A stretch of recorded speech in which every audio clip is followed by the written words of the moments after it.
Бүгінгі бізге беріліп жатқан үш аппаратқа тоқтайтын болсақ, бұл Total компаниясының спонсорлық көмегі арқылы біз алып жатырмыз.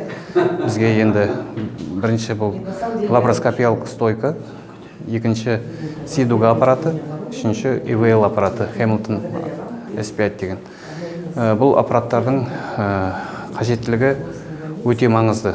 Себебі біріншіден лапароскопиялық стойка дегеніміз бұл инвазивтік операция жасауға, соның ішіндегі іш құрылыстарға балалардың операциялық көмек көрсету деңгейін жоғарылатады. Енді бұл соңғы модельде шыққан аппарат.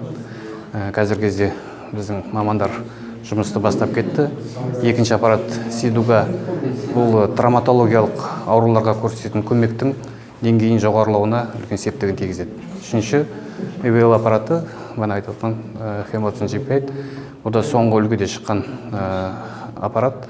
Бұл қазіргі кездегі реанимация жатқан аурулар, біздерде 600-ден астам реанимациядан өтетін аурулар бар. Соның ішіндегі 40% бір жасқа дейін балалар өте ауыр, өте ауыр халде түседі. Соларға көмек көрсету деңгейін жоғарылату, олардың арасындағы өлім жітімді азайтуға және болдырмауға үлкен септігін тигізетін аппараттар.